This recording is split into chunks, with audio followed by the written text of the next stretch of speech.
Well, as I was saying, that Dennis and I went on a number of these personal appearances all over the country, and he always got the most tremendous reception when he showed up on the scene, and people just loved that character. And then a number of years later, after he had left the show and everything, I was invited to go down on a personal appearance down to Huntsville, Texas, where they have the Huntsville prison, which has been in the news here lately because they're, supposedly going to electrocute somebody or something. But I got invited down there. A number of actors had been there over time.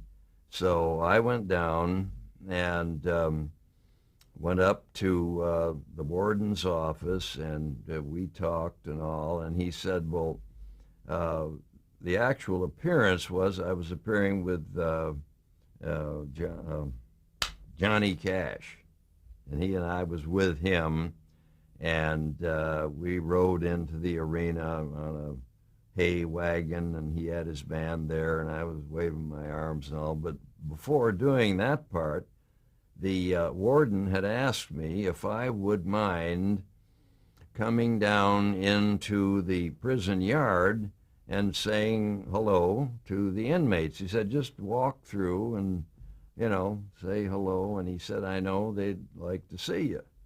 And I was very much in doubt about that, because he wanted me to put my costume on and come down and walk through. And of course, he was there with a couple of guards and all. But man, I walked out into that yard, and there was several hundred guys out there, a rough group, right?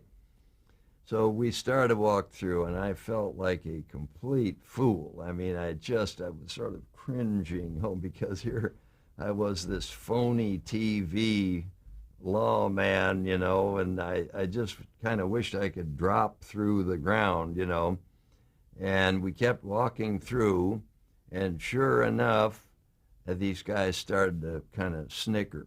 See? And I thought, well, this is it. I mean, this is just going to be a disaster here, But I kept walking, and they kept snickering and started to laugh, see? And the warden says, but do you know what they're laughing at? And I said, no, I was kind of like this, He said, well, turn around and look. And I turned around, and here was an inmate following me along. And as I turned around and looked at him, he was walking with the stiff leg.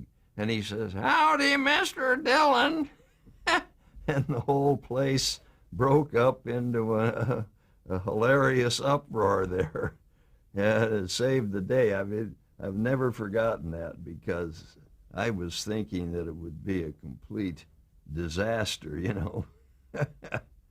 Quite a situation. No, boy. Would you describe Matt Dillon's relationship with Festus? Talk about working with Ken Curtis. Well, he again turned out to be a marvelous actor. And in seeing the reruns now, I realize that, the same with him. He was somewhat different than the character of Chester, because he had all the kind of characteristics, you might say, of the Chester did, with the accent and kind of a hillbilly type of character. But he could do much more serious stuff. I had him, of course, many times go out for me as a deputy and go out and bring in some bad guys by himself, and he had many great dramatic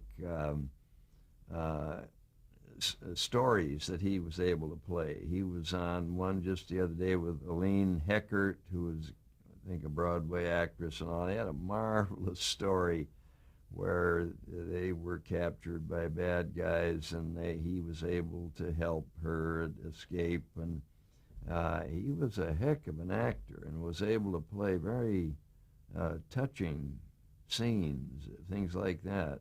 So he added a whole different dimension to his character than Chester had. It was similar in some ways with the hillbilly accent and all, but still he went off and played many different types of stories than Dennis had. So the thing just dovetailed in perfectly, and we shifted from Chester to Festus, and it worked great for the 12 years that we had. So he brought even more depth to the show. Absolutely. He created a part that was very distinctive. He had, of course, the funny banter between him and Doc was just a standard part of the show, you know. But he then, at the same time, could go off and do something that would be a very serious and touching story. And I've seen him do that a number of times. Now, he joined the show in 1964 and stayed to the end in 1975. Yes, right. Okay. Yeah. Let's talk about Doc Adams, about Matt Dillon's relationship with the Doc. Right. Well, he was, I think, as I told you in the beginning, he was had been born and raised in a little Kansas town and all that, and he, all the way through, he never stopped making sure that things were done right, and you had to really give him credit for that. He was a big part of keeping the characters and the situations in the right area. And plus, he was a wonderful guy to be around. I think one of the things that you would say about our group was that we all got along marvelously well.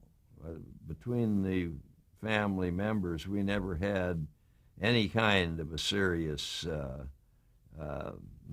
falling out or anything like that, which again, I think is one of the reasons that we could go so long. You know, if you had a lot of conflict or dissension between the main characters, the main actors, you'd have a heck of a time, lasting that long. And Milburn was part of that. But I remember in the earlier days, once we got rolling, I used to kind of joke and kid around sometimes. It was fun. It was give you a little release from the tensions of doing a scene or something. And I would get out horsing around, and sometimes we'd be doing a scene, and if it was a close-up on me, say I'd be giving a speech or something, and then when the other guy's line, when they were going to be on him, I had an ice cream cone. I'd bring it up and take a bite of the ice cream cone, things like that. And one day I was doing that, and he was on the sidelines watching, and he says, "Cut! God damn it, cut!" He said, "I've never seen anything so unprofessional in my life." He went stomping around the place, and he said afterwards, he said, "God, I thought Jim was going to come over and hit me, but he made me realize, that this was, I thought it was fun, and but boy, he was right on the track at all times, and kept everybody on the straight and narrow there." So. But didn't he realize you were trying to relieve some of the pressure of? Well, yes, he did, but at the same time, I undoubtedly carried it too far in certain instances. But through the years, I think we all kind of felt that to have some fun while we were going through the day's work too, And actually, later on, we got to a point, one day we had a scene between Doc and I, and for some reason or other, something set us off, started to laugh, and that happens to a lot. I'd say every actor's had that happen to him. You're playing a scene, and you start to laugh at something, and then they'd have to do that particular cut over, so you start over, and you get to that point, and you're going to laugh again, and that can go on and on. And so this happened on some occasion with Doc, and he had a laugh. He was laughing like I was, and that really bothered him because he was, very professional. And so we finally had to get to a point where uh, we would, they'd put somebody else in behind the camera doing his lines, and he'd leave, and I'd play the scene. And then when he was on, I'd have to leave. Was So that just, I'm those sorry, things happened, you know. was that just for that one scene, or did you do that all the Well, there was a particular period there. Then, yeah, I think in later times we got past that. But these things, I think, happen to most actors at one point or another, you know. Well, on some sets, they cut up all the time. I mean, Oh, I'm sure. Well, and maybe if it's a comedy show or something, it's not that bad. They try for that kind of stuff. But, of course, when we're doing serious drama, you know, it was, yeah. let's talk about when Burt Reynolds came on the show to play the character of Quint Asper, the blacksmith. What was Matt Dillon's relationship with the blacksmith? Well, it was one of when he came into took on this character and came in. He they had a little trouble. We already had several. We'd added a couple of other characters anyway. In the meantime, Newley, who played a character, and a couple of others. It was hard to. You could tell very quickly that Burt was a guy who had a great presence. And of course, as we've learned in later years, one of his great skills is his comedic skill. And of course, he was not able to bring that to the character at all. He had to be a very serious guy, actually, and he was playing a form of racial discrimination, so to speak, being a half-breed Indian and so forth, and he had to play that, so he couldn't really use his actually strongest point, which was his marvelous sense of humor, you know.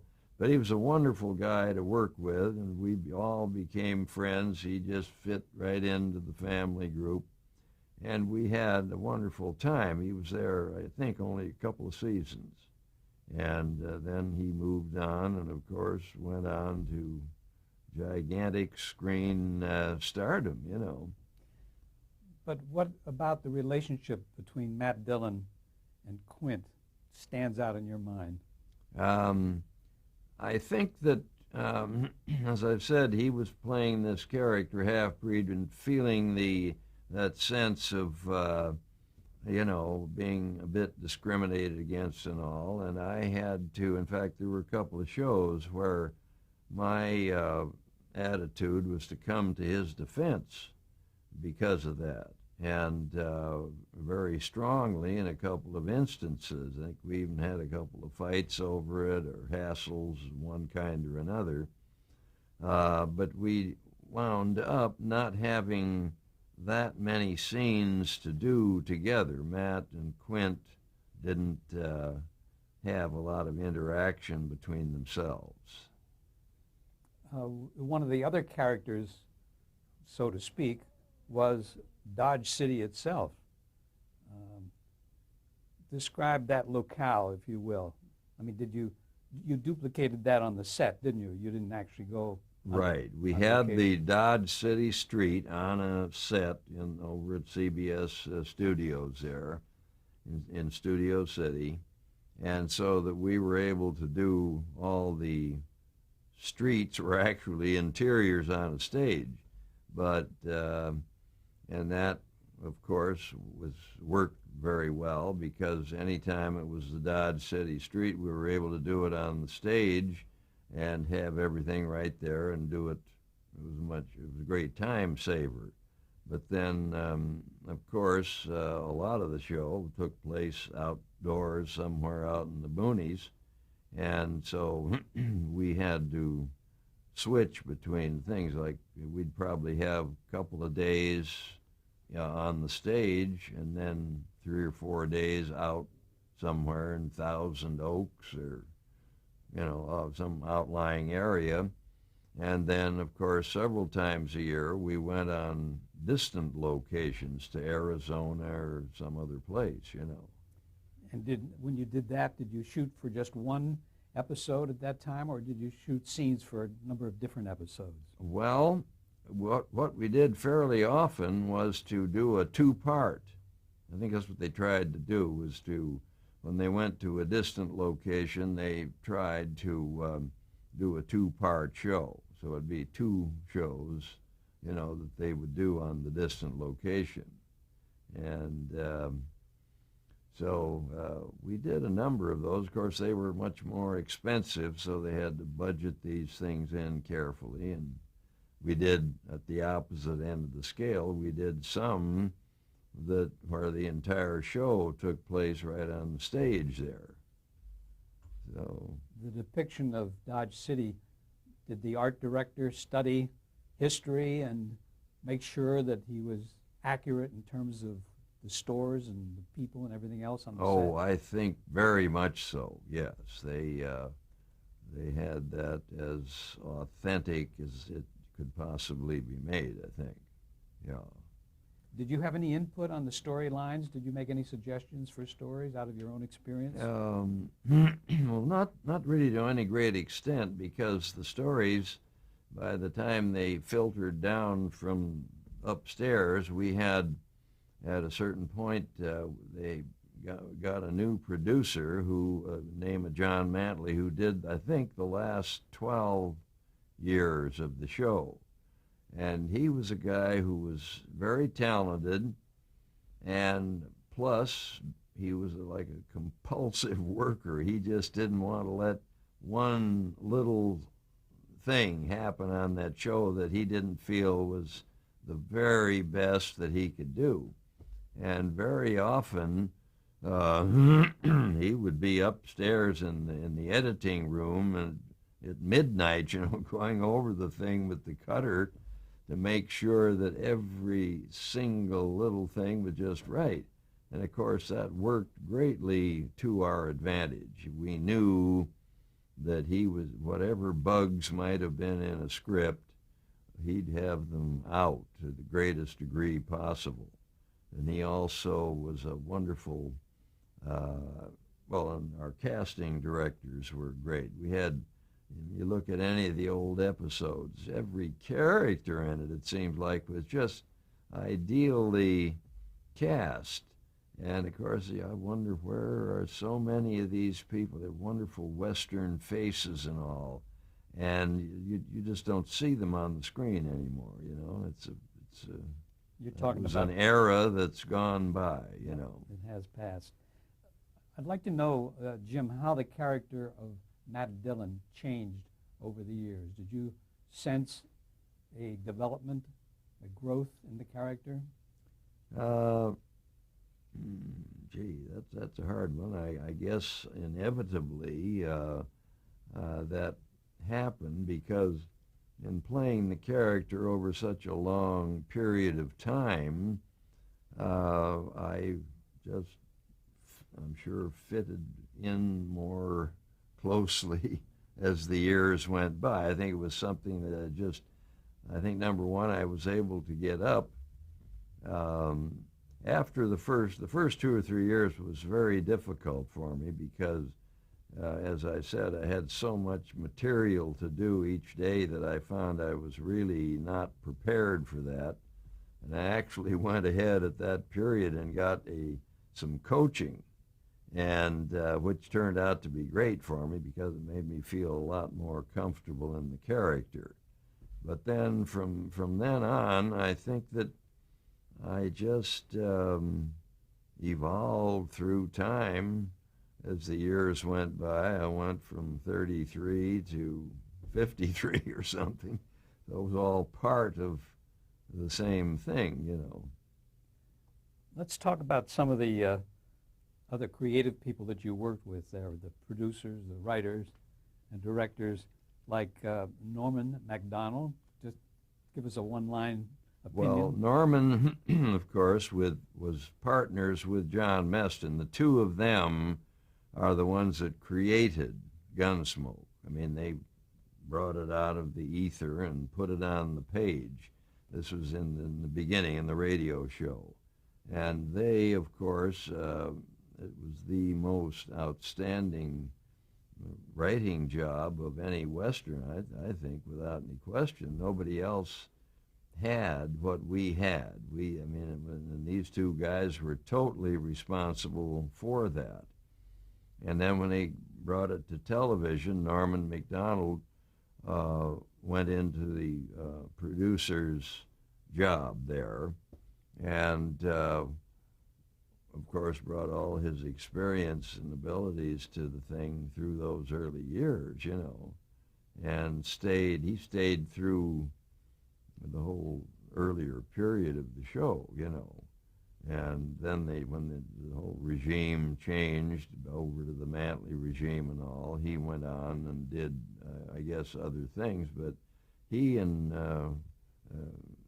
John Meston are the two guys responsible for the whole thing, the concept and the characters and everything. Did the staff change for reasons that the ratings were not as good, or what was the reason they changed staff? I don't really know. I think they felt that perhaps they needed to go in a bit of a different direction. There was a period there when we went, first of all, from the black and white half hours, we went then to a black and white hour. And that was I think all of us probably assumed that we just go right on, the same as ever, but it didn't work that way. It was a very hard shift to go from a half-hour show, which was a little, character study kind of a thing, and enlarge that out to an hour. And then the next step was that they put it in color. And these were big changes, and then they shifted us right in there somewhere from Saturday night to Monday night, and that again was a big shift. I think a lot of people thought that would be the end of the show because you got a whole different audience on Monday night than you do Saturday night, But for some unknown providential reasons, it worked, and actually when they put it on Monday night, the ratings went back up again. But there was a period of time when we were dropping off quite rapidly there, and I think they were trying, the upstairs guys were trying to come up with whatever they could to reinvigorate the thing and get it back up, which when they brought in the new group, that's what happened. It came up again. And we went on for another 12 years there. Wonderful. What about Harry Ackerman? What kind of a role did he play? Well, he was one of the executives. At CBS. There. Pardon? At CBS. Yes, he was one of the execs there, and I remember him very well. He was a very nice guy, and he was one of the guys who was really on my side in being cast for the show. I think there were others who might not have had quite the same confidence that he did, but he was very friendly, and he gave me that feeling of, hey, we want you, and you're the guy for the part, and I remembered him very specifically for that reason. What about Calvin Clements? Well, he was a writer, and he became, I think, the main story editor on Gunsmoke through a long period of years there.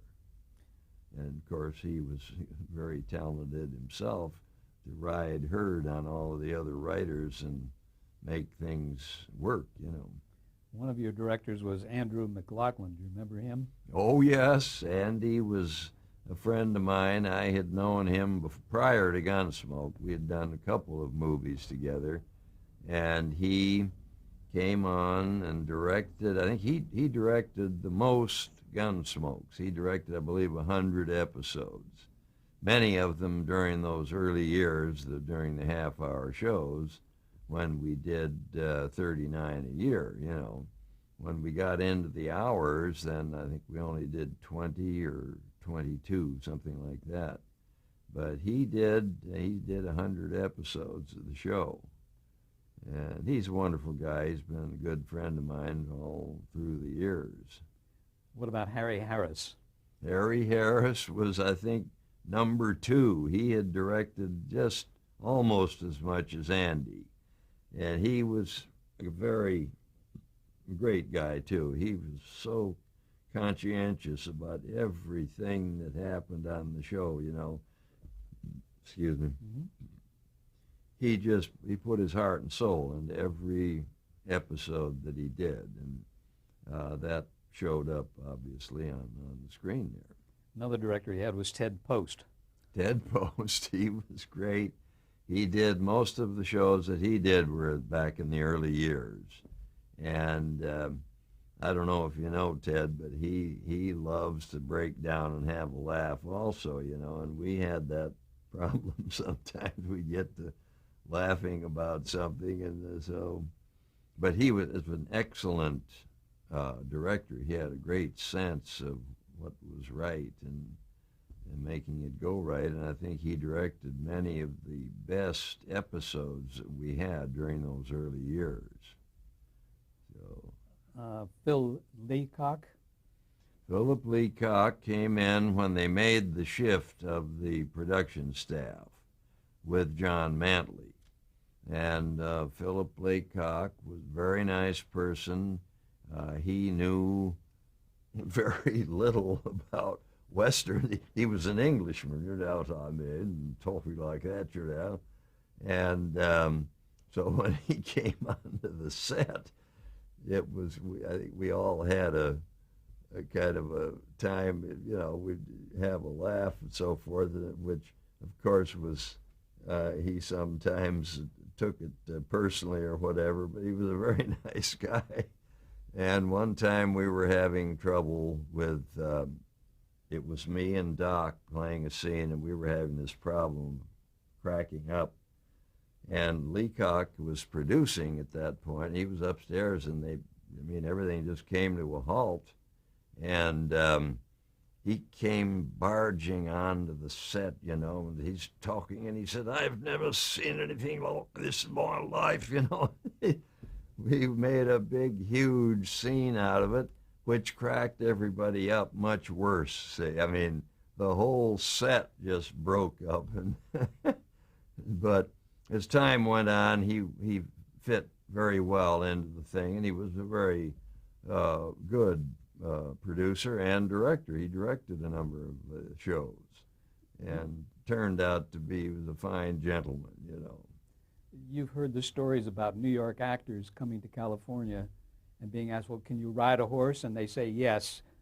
And of course they can't. Did you have any experiences with that with actors from New York who? Well, probably. I'm sure there were a number of them that didn't ride too well, but the thing I remember from the New York actors was that in the early days of the show, many times the main heavy that I would have to oppose, you know, in the show, they would bring out, see, in earlier days, when you did a Western show, there was a bunch of good old boys that did all the Westerns. You'd see the familiar faces and all. But one of the major things that they wanted to do in Gunsmoke was to break away from that mold of just using the old Western actors. So that's when they started to bring in these actors from New York, who were a whole different thing, you know. Can we pick up there in just a moment? Oh, sure, sure.